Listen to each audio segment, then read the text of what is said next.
Well, hey, Dave Melenda here, Positive Polarity Podcast. Hope things are going awesome for you. I have to say that I found something pretty darn cool this week because there's not a lot of people that can make this statement. And I thought life was good when you get to 10 million in annual sales as a company. That's where I took my company, and it's like a drop in the bucket in comparison to what we're going to talk about today. So I found somebody that reached the billion with a B of annual sales. And when I find that, I'm like, I definitely have to learn more about this. So I'm honored to be hanging out with Roy Osing. How are you today, sir? I'm doing very well, Dave. Thanks very much for having me on.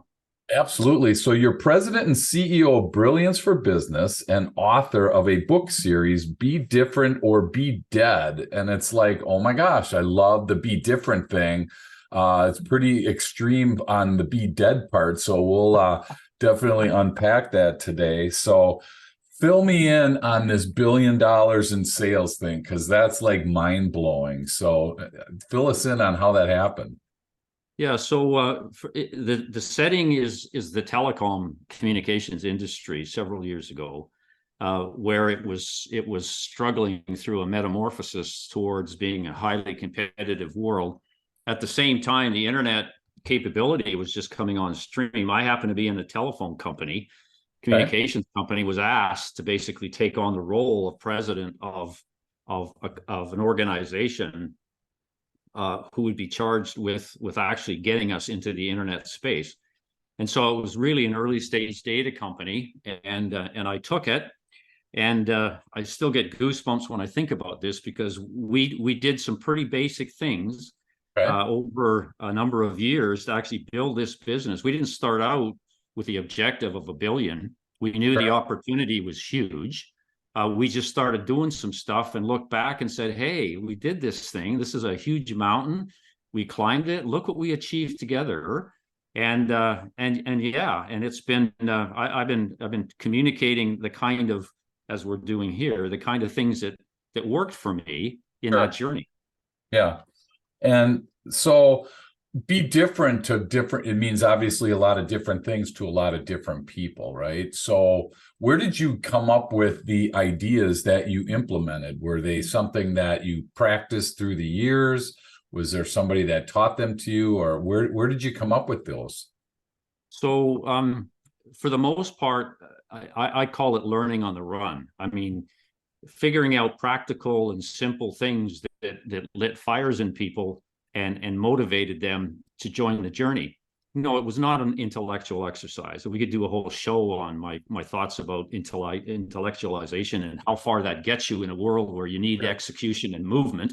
But no, we came up with, we listened to the front line. We came up with ideas that made sense to them. Look at my whole leadership style is driven to execute, as you probably know. Mm-hmm. And so I looked for ways to help execution. And those were all mostly people-based things, okay, behavioral-based things on the front line. And so I looked for those simple things that would light fires in people, get them more engaged in the organization. And of course, that led to higher and higher and higher levels of performance. And the other thing I want to mention, Dave, is there's no silver bullet to extraordinary growth. It's a bunch of little things that are practiced consistently Sure. over time that basically get you there. My experience is a lot of people don't have the patience for that. They're looking for the silver bullet, the Hail Mary. Well, my friends, it doesn't exist. It Yeah. really doesn't exist. And you got to put in the work, you got to put in the pain. And if you're not willing to do that, growth and objectives and achievements like a billion just won't be in your purview. It just won't. Sure. Sure. Well, and you glossed over something, and I want to make sure and circle back, because I wrote down listened to the front line. And I think that that's like a fundamental missing spot, Roy, because I think entrepreneurs think they have it all up here. They got it all figured out. And the last thing they want to do is ask the front line anything. Number one, they think it might show weakness. Number two, they're afraid of what they may say, because how do I tell somebody you're crazy? We can't do that idea. It's pretty vulnerable to jump in and listen to the front line. Obviously, that was part of your success, though, I'm assuming, from what I gather. Oh, absolutely. I mean, I coined the phrase leadership by serving around as opposed to management by wandering around, which was kind of Sure. like the old school thing. Serving with a purpose. The purpose was to ask, how can I help? And the Yeah. reason I did that is it didn't take me long to figure out that the secret to execution was to actually help people perform their jobs in the way that they wanted to perform them. Okay, so if the level of engagement in their job goes up, they're going to perform better, which translates into better strategic plan execution, which drives more top line revenue results.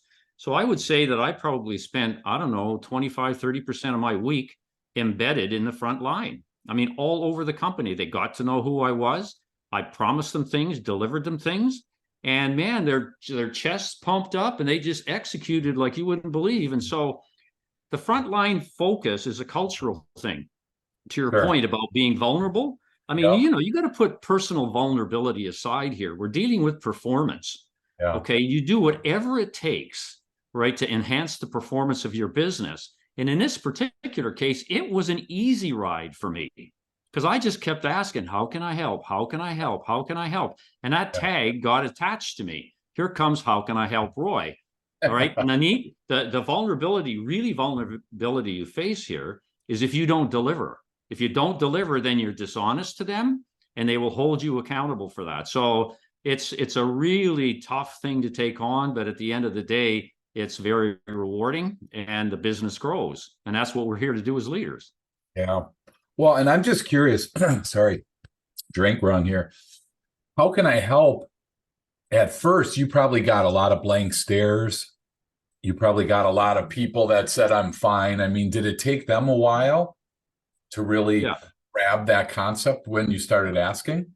Well, when I started asking, it was like, how can I help you in your job? What's getting in the way? Okay. Sure. What's getting in the way of you actually doing what you want to do? Which led to a whole bunch of things. And I coined phrases for different little initiatives, right? One was cut the crap. What kind of crap are you involved with in this organization that is screeching you to a halt and Okay. disables you from doing your job? Tell me what those things are. Okay, because those are pinch points, right, that prevent flawless execution. I want to know what they are, and I promise you, we'll do something with them. Another one was called kill dumb rules. Tell me about the rules and policies we have that get in the way of dazzling customers. I want to know what those are because we're going to kill them or morph them, otherwise change them to be customer friendly. And so it Sure. started out that way. And then after a while, when people got used to the question and they understood it, I'd just say, hey, what's happening? How can I help? They knew exactly what I meant, but it took a while. I mean, you don't just descend. Like the other thing is, Dave, they were surprised that I was even there, president of the company, walking around operator services, sitting down at a desk, right, listening to them take customer calls, and then Oh, saying, "Oh, that was interesting. How can I help you? Anything you need? Is there sure. anything you need?" A lot of people, leaders especially, they don't feel comfortable doing that. They think they're subordinating themselves to somebody else, and for some ideological reason, they don't like it. I Yeah. loved it. The Yeah. problem is they've been taught that they have to be these sterile figures, Right. sitting from above looking down. That's crap, right? Yeah. The right organization philosophy is what people talk about, the inverted pyramid. You put the frontline people and the customers on top. The rest of us are underneath them. And our Right. objective is to support them. And I Yeah. lived that. That's awesome. Well, and I think the word that pops in my mind, Roy, right away is trust, because I mean, I have to say, if I'm on the front line and here comes Roy, I mean, my first probably gut reaction is, oh crap, right? What did I do? Right. What is exactly? Right. So now I'm like, oh man, now he starts asking me like, hey, kill dumb rules. And what if this dumb rule happens to be, Roy's sacred cow, and here he's setting me up for failure? So that's where I feel like, how did you build that trust with them? Because I don't think the first time you had success. I'm guessing again over time, Yeah. people saw the consistency. But how did you build trust? How did you get those people to open up in there? I'm curious about that. Well, the first thing I did is admit that they were going to have those feelings. And I said that out loud to them. okay, I know this is the first time you've seen an executive of a company come down and ask you what they could do to help. And I get, right, I get that you're uncomfortable. And I also get that you really don't trust it. All right. Yep. But just play with me a little bit. Let me prove to you, right, that this is real for me. This is a priority for me, and I will deliver to you. And that's a promise. That's a personal promise. It's not an organizational commitment. It's Roy's promise to you. Now, will you allow me to do that? Will you give me that space? And they all said, well, of course. Sure. We're happy that you're here. We'll give you a chance. Yep. Right. And I said, that's all I want. And what they do is when I actually deliver to them, they tell their colleagues who tell their colleagues who tell their colleagues. And before you know it, it's a virus we want, Dave, right? It's a virus that we want in the organization where people said, open up. This is our opportunity to make things better. He will deliver. But I got to tell you, it's hard work because in the meantime, I've got a board of directors and a CEO, right, who's directing me to do other things. And there's at times I had to make a choice. And I made the choice in favor of the front line, and I got called on it until I explained what I was doing. Once they understood what I was doing, they'd say, well, I wonder why other executives aren't doing that. Wow, that's Boom, awesome. problem solved. And I think, well, and you used the word culture before. I mean, all the entrepreneurs, business owners around the world listening right now, there's a culture in your organization, right? And so you get to decide what culture that is.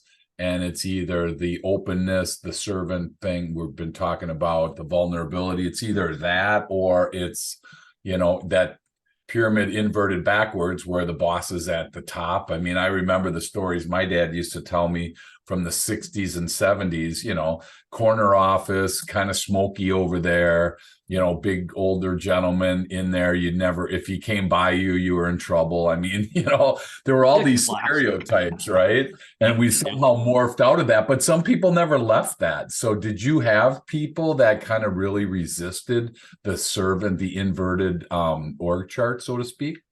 Yeah, basically everybody else. I mean, I was truly different. I mean, I was breaking a mold. It was a breakaway, audacious leadership move, if you want to think about it that way, where my intent was, look at, and I want to make this point, okay?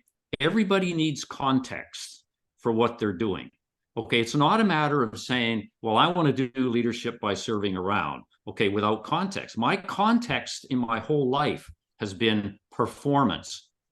Okay, so what I did is I tried to find every tactic I could to enhance performance. That drove down to execution reigns supreme, not the plan. Not the plan. The plan I'll get just about right, and I'll execute it better than everybody else, and I will drive superlative performance. So the notion of leadership by serving around was to enhance performance. It wasn't because it was a cool idea. It wasn't because it was the HR flavor of the day. It was required, okay, to drive performance. Otherwise, I wouldn't have done it. The dumb rules thing, it's part of cleansing the inside. You increase the viscosity of the inside of an organization, they perform better, they drive better results, all out of context. One of the things I learned today is that people don't get that. They jump on social media for the sake of, oh, everybody else is on TikTok. I should go get on TikTok. And when I ask the question, what's your communication strategy, right, that defines TikTok as a necessary ingredient, they go, wow, I haven't really thought about it that way. So tactically driven activity pervades today, Dave. That's part of the problem. I never did that. I've never done that in my life. If I couldn't justify an action by looking up to my strategy, I didn't do it, regardless of how popular it was, et cetera, et cetera. And so the leadership by serving around piece was driven by that. And so a colleague would say, why are you doing it? I gave him the same speech I just gave you. Yeah. And then I would say, why the hell aren't you doing it? Right. Because performance of this company requires an executive team. I'm apparently the only one who's looking at this serving around thing. I'm out in an island and you guys are holding me back. You're criticizing me. You're increasing friction in the organization needlessly. And so I was tough on everybody. Sure. Well, and you used the word strategy, and I think a bunch of entrepreneurs are now have the deer in the headlights look because, I'm just got to make payroll. I got to pay rent. I mean, I just got to sell my next job, right? I got, two people that can't talk to each other and on my team. I got all these things that are going on, at a small kind of, small view, and I don't have time to invest in that strategy because most people, I think, Roy, in my experience, most people think these strategies are like a book, 100-page manual, and no one wants to do that, right? Yeah. So when you talk about strategy on your end, how did was that a complicated thing for you? Was it simple? Kind of open that up for us a tad, if you would. Great question. I discovered the first thing I discovered when I was asked to sort of lead this new startup business was that all the strategic planning tools that were around were completely useless to me. I mean, they reeked of tradition and pedagogy. They didn't allow me to execute. They told me what I should do. They were absent in terms of how to do it. Sure. So I created my own. I call it a strategic game planning process. And literally, you can create a meaningful strategy in 48 hours. So I say to your entrepreneurs, and this is what I say to them every day of my life here. Are you telling me you can't give me 48 hours to determine the future of your business? Okay, if you can't, if the answer to that is no, I can't give you 48 hours, you will die, my friend. You will die and your business will die. I will give you 48 hours worth of truth. On the 49th hour, you will be executing something that actually is meaningful. So how did I do that? Okay. Strategic game plan. Simple. Answer 3 questions. First question, how big do you want to be? That's a question about top line revenue growth. It's not about EBITDA. It's not about net income, because I can play the income statement game as long as you can. It's top line revenue. You can't run and hide from top line revenue. It's an expression of what the market feels your value is, right? So the question there is, what are your growth goals? And it's a 24-month horizon too, right? Because I don't believe in 5-year plans. They don't exist because the 5th year never shows up, right? It just doesn't. So I say in 24 months, Dave, where do you want to be? If you're at 5 million, do you want 7 million or 20 million? Now, the reason this is important is that the how big answer determines the character and the risk profile of your strategy. You want to triple revenues, that's a different strategy than if you want to increase them by 10%. So we start off with that. Now, generally speaking, most strategic planning processes end up with that. And then people don't like the number, so they go change the assumptions without changing the strategy, which is absolute crazy anyways. So, okay, how big do you want to be? Second question is, where are you going to get the money? It's who do you intend to serve? And so the objective there is to find finite customer groups that have the latent potential to drive your revenue growth goals. The objective is to minimize the number of target groups. So this isn't a mass market game. It's minimize the number. Why? Because you have limited bandwidth. You entrepreneurs know this. I mean, ideally, you'd like to get the how big from one customer group, right? Okay, that may be a bit nirvana, but how about 2? How about 3? Not let's start at the market. Third question, within those who groups, how are you going to compete and win? What is your differential advantage? Okay, which I use as a way, the tool that I use to answer that question is another innovation that I created. It's called the only statement. Okay, the only statement says, we are the only ones who. So we're going to compete and win in a segment by being the only ones who do what we do. Now, why is the only statement important? It's because today, Dave, differentiation doesn't exist. Everybody says they're better. Everybody says they're best. Everybody says they're number one. Everybody says they're market leaders, which is all hogwash. I'm sorry, it is, because it means nothing to a customer. It's I would say, a heightened state of narcissism practiced supremely by organizations. It doesn't mean anything. We're in business to save the whole home planet. Really? You expect to gain customers by telling them you're in business to save the home planet, by the way, which is a real declaration of competitive advantage claim. I won't tell you the company, but you probably know it. They're a fairly, very common company. And so that strategy building process was created to get me to execution quickly. And I've discovered, working with young CEOs, entrepreneurs, they get it. And guess what? They give me 48 hours. And guess what? They have a brilliant strategy. Is it perfect? Hell no. There's no strategy that is, but it's workable, and it gives them some objectives. It forces them to think about differentiation, which today, in my view, is the major business challenge out there. Differentiation, nothing else. It's not back-end systems and all that stuff. Yep. I mean, why have an efficient system when you don't have any differentiation? Help me understand that, right? So it starts with that. So that's my planning process. SGP, 48 hours, I guarantee it. I love it. I'm going to ask a couple more questions when we come back after this commercial break. Awesome. So here, okay, here's my thought on this, and I'm just curious. I mean, I got to believe that asking somebody how big is kind of like asking a customer what their budget is for something they have no clue. Do you get a lot of people that really don't know how big they want to get, or their self-limiting thoughts, or that kind of stuff comes in? I mean, or is somebody, or most people say, I want to be at X in 3 years. I mean, which camp tends to show up first?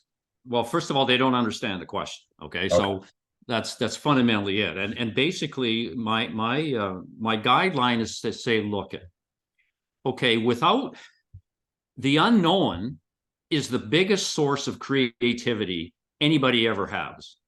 Because if you don't know how to do something, if you don't know how to get there, the only solution to that is you need to be creative. I mean, copying what the guy next door is doing ain't going to do it for you, dude. It just isn't. Okay. Right. And so I say to them, let's do it this way. You're now at 10 million. Okay. This is about how you feel, where you want to take the business. It's got nothing to do with past records. It's got nothing to do with plotting a trend line from the last 5 years. And that's what everybody does, right? It's got nothing to do with that. I'm asking you, Dave, you're at 5 million today. In 24 months, what would make you happy? Is it 10 million? And I basically am not the facilitator anymore. I'm now the content provider in this conversation. Because if you tell me that you've done say 15% annual growth in top line revenue for the past 5 years, I'm going to drive you to 50% over the next 24 months. I'm going to make you feel so uncomfortable, because that's the only way to get you to be creative. Sure. And at the end of the day, they go, gulp.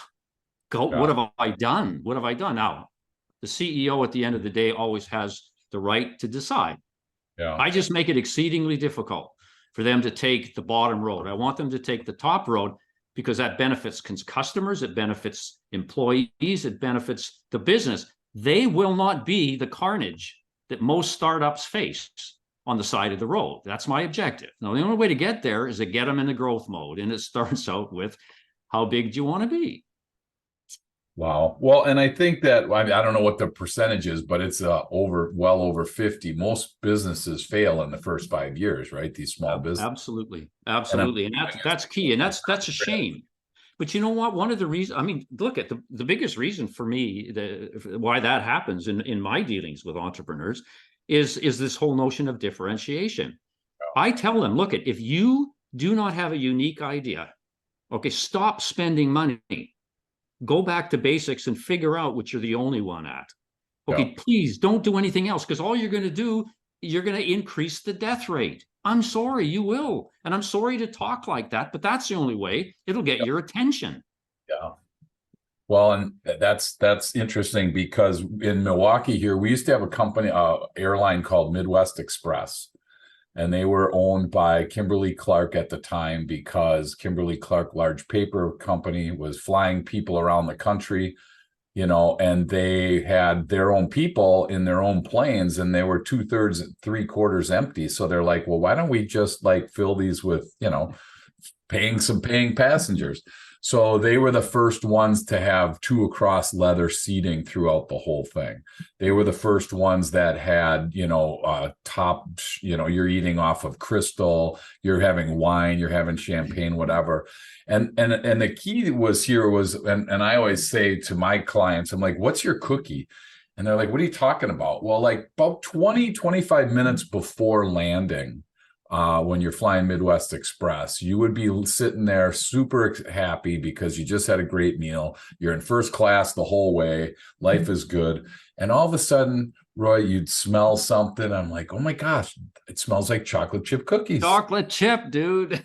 And sure enough, they on every flight, which was longer than whatever it was, they created an oven and they started, to actually cook and bake chocolate chip cookies. So you would get fresh chocolate chip cookies. And so my question was always like, what's your cookie? What do you do, like you said, that nobody else does? And I tell you, Roy, that is a really hard question for people. I hear all these words like, well, we're the best in quality, or, you hear these same words over and over and over again. So does it take long for people to really find their cookie, find their differentiator once they start unpacking it? Is that hard to find? It's challenging, okay, but it's in my experience, because I do this with clients. Yeah. It's guaranteed you can do it. What the problem is, because it's such a different way of thinking about differentiation, it takes a while for people to get their heads around. So I've created a process. Let me give you an example of a recent client that I worked with, and what we came up with. This was a company in Eastern Canada that sold boats, or at least they thought they were in the boat selling business. They constructed and sold boats to boat dealers. Okay, so they working through a boat dealer channel. Sure. And so they wanted me to help them develop a strategic game plan, and so we went through the how big and that. Now, fortunately, in this case, the CEO was kind of a risk taker, so it was really a super experience. But we now got to create the only statement. And the first thing he said is, we just sell boats. We're not special at anything, which I think goes to your question. I said, okay, let's work through this. So basically, the process we used is, let's figure out what your who group, what your target customer group craves, not what they need. Right. Look, most people expect boats to float. I'm not interested in if you got a great floating boat. What I want to know is, what do they crave? What do they lust? What do they covet? Okay. So it turns out these boat dealers were in financial difficulties. They needed help growing their bottom line. Sure. So I said to them, okay, is there any way we can play into that? All right. So we use that as a basis for working on an only statement, which completely reframed their business. So they came up with this only statement. This marine company, XXX, is the only complete service partner committed to delivering solutions to grow a boat dealer's business. They decided that they were not in the boat selling business. They were in the business of creating economic wealth for their dealers. Awesome. Completely reframed their business. Now, that only statement was so powerful because there was no other boat seller in that space. So they commanded premium prices. They commanded customer share that went through the roof, and they revitalized their business because, of course, they had to take on new competencies. They're basically financial consultants in the boat building business and selling it. Completely revolutionized their business. So that's the approach I take. I said, you may not think, okay, but let's have a look at what those target customers crave. I know they want a boat that floats, but what do they really want? Okay. And so that's the process we use, and we try and match it with competencies. And the other point I want to make is, the only statement is never permanent, Dave, ever. It's always a draft. How can you have something permanent in a world that changes every nanosecond? You can't do it. And so my approach to this is, we're going to draft up the only, we're going to test it to make sure it's honest and it's true, and we're going to use it. We're going to execute it in the field. That's going to be our competitive advantage claim, and until it's no longer relevant or up to date, and then we'll morph it again, because that's how you succeed. I mean, a lot of people think stability comes from not changing. It's exactly the opposite. Stability comes from the ability to change at the right time, in the right moment, doing the right thing. And the only statement is a classic example of a tool that I've created that you can use to get there.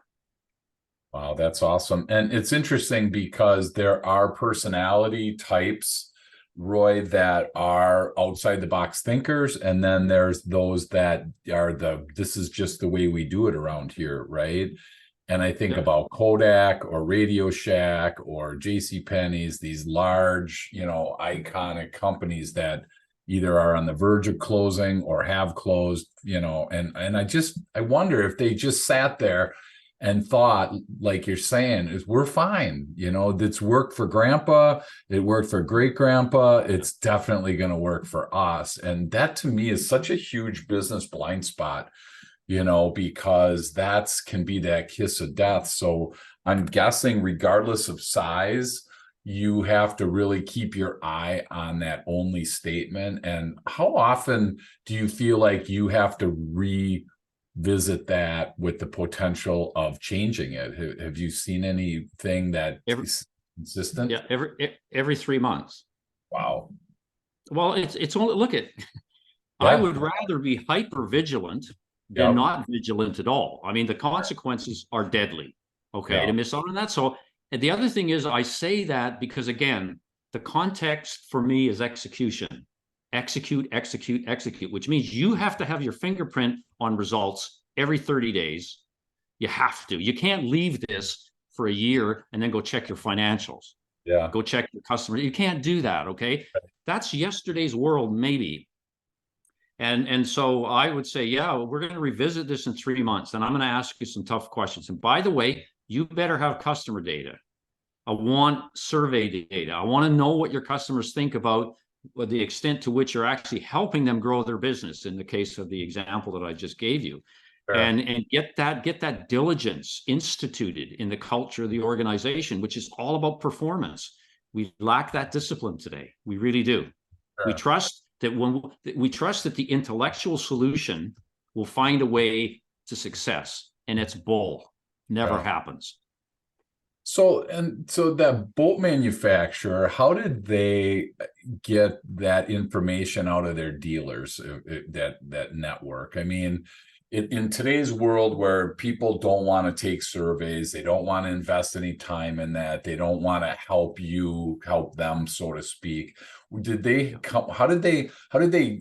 gather that intel to be able to see this trend? I mean, did they just literally go knock on some doors? I mean, what can you share with us? Because I'm guessing entrepreneurs listening right now, Roy, struggle with gathering information from their customers in a successful way. Yeah, well, part of the problem is they're not focused on who they're serving. Okay, when I say create who you want to serve, that's not the mass market. I mean, part of the data problem is everybody goes after the masses for asking for opinions. Sure. Okay, in this particular case, and I mean, that's silly because not everybody is your friend when it comes to generating economic wealth. You need to be focused on who you intend to serve, and ideally you name them. Okay, if you've done a really good job, you name them, and then you go have a conversation with them. Now it's not a conversation that says, "Hey, Dave, what do you crave?" Right. It's a little more insightful than that, right? And it's not intrusive, it's not abrasive, it's just a conversation. What I've discovered is the conversation in and of itself builds loyalty, because the customer in this case is so blown away by the fact that you would take the time as president of your company to come and discuss your business with them.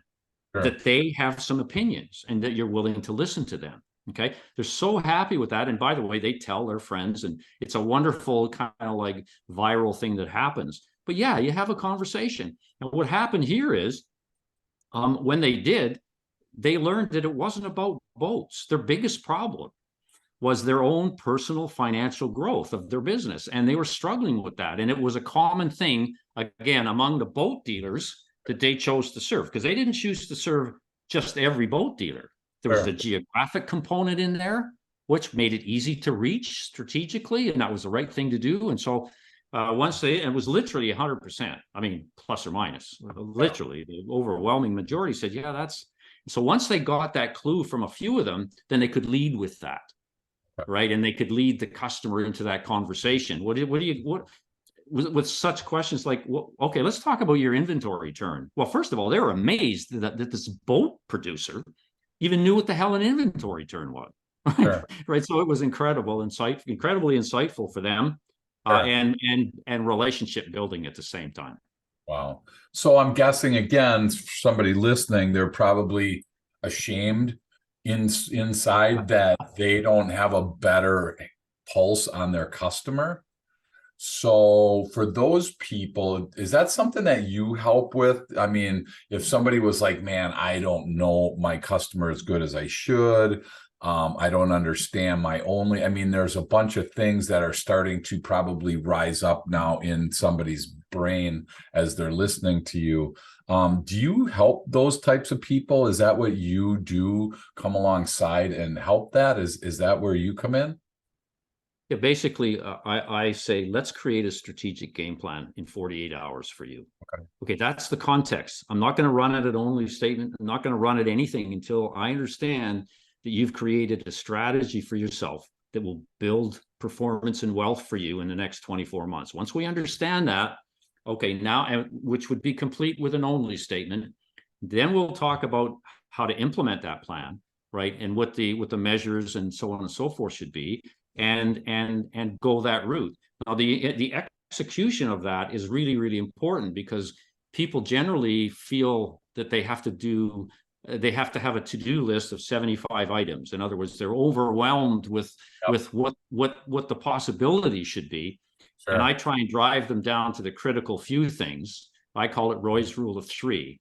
Explain your plan and strategy in 3 execution elements, and let's go do those. I may have missed one, but that's okay. We'll get to it. You see, so it's not this formula-driven behavior, Dave. It's logic. Yeah. It's practical things. So let's get started. Let's start doing this stuff. Let's learn from it as we go, tweak it on the run, and we'll see you in 24 months. And even if you're $1 million short on the top line, you're probably $15 million ahead of where you would have been had you used any other approach. Sure. Wow. That's what I do. And by the way, the other element, it's fun. We have fun creating these things. Otherwise, like, this is not your stuffy, right, textbook driven strategic planning process. Yeah. This is Roy's process that he used to grow $1 billion. So you can trust it. Sure. Right. And at the same time, you can have a blast. It's team building. It's educational, and hopefully it leaves an imprint on people's lives. That's awesome. That is so cool. I love all that you're sharing here. As we start to land the plane today, I want to ask a question. Like, what's your tip for somebody listening, the tip of the day, a place to start, something that's maybe on your heart? Maybe we covered it, maybe we didn't, but what's like really like that tip for somebody listening that's struggling with this right now? So the whole journey starts with a commitment to being different. I mean, I started this journey. I'm convinced my mom put it into me, and she didn't even know how she did it, but I grew up with being different in my veins. Let me explain. This is not about the color of your hair. It is not about your sexual preferences. It is not about your political beliefs. Being different is figuring out a way to do something special and unique in ways that others care about. It matters to other people to be different, okay? It just happens to be that your solution to a compelling and relevant need or craving that somebody has is different than others. Hence, you attract the attention and you attract the success.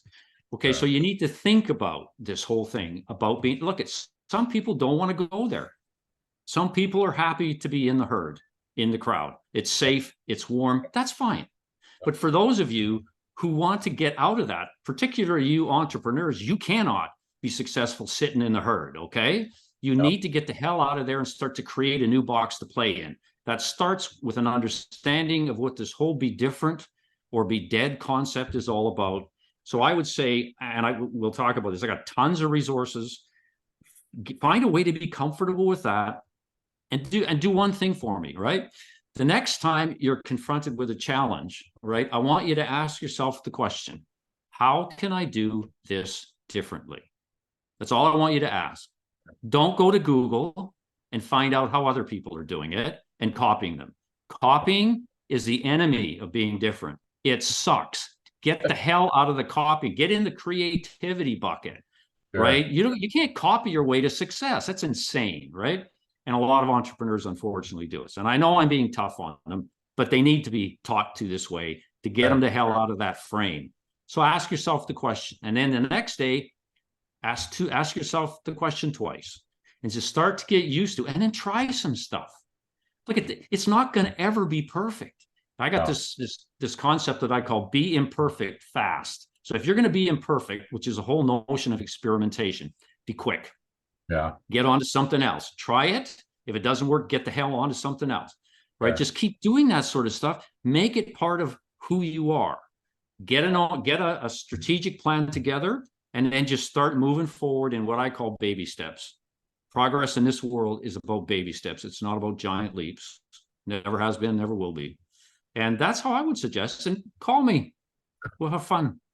That's awesome. Well, you got me excited when you said it was fun, because I'm thinking to myself, 2 days in a room with, just Post-it notes, and it's like, oh my gosh, that's, right. That's it, man. That's end it now, man. End it now. But at least there's fun in that. So, yeah. So awesome. So Roy, the last question is, if somebody is right now compelled and to take the next step and talk with you, ask you questions, find out more about you, what's the best way for people to connect with you? Yeah, I would say, first of all, just come visit me at my website, bedifferentorbedead.com. I've tried to put as many resources there, Dave, as I could. I've got, there's a page on my 7 books that you may or may not be interested in. I blog every week, and I've been blogging since 2009. So there is a ton of content on my website about the only statement, for example, about killing dumb rules, about cutting the crap. All the stuff that you and I talked about today is there. So take a look at that. And yeah, email me, roy.osing@gmail.com. I'm really happy to have a conversation with people. Awesome. Willing to help. How can I help you? Look I'm not an altruistic guy, as you probably discovered by my scores. But my intent is to change the conversation in the world around business and development and progress and performance.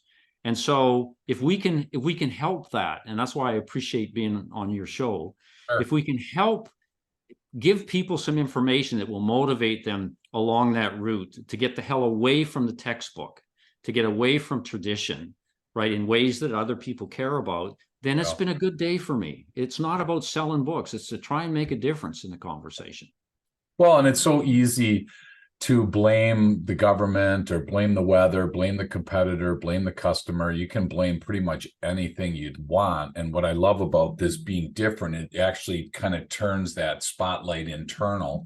And it really gives me, I'm in charge of where my company's going to go. Rather than worrying about, the landscape of the industry, I'm able to continue to recreate and find something different. So hopefully for everybody listening, if you didn't walk away with something, that's on you. That's definitely not on Roy, because he dumped a bunch of great stuff on us. You may need to listen again. You may have somebody that needs to listen to this, but rather than just jump into your next podcast or jump into your next activity, I would really encourage you to just sit for a minute and try to identify how you could be different and what differentiates you. And if you really can't find something, that's where I would go to bedifferentorbedead.com and connect with Roy, and he'll definitely be able to help you along that. So thank you so much, Roy, for all this information. Congratulations on hitting that $1 billion mark. That's pretty cool. There's not a lot of people that can say that. So thanks for being on, and thanks for sharing everything that you did today. Can't wait to keep learning from you. Hey, listen, thanks for having me. I'm honored. Seriously. Thank you.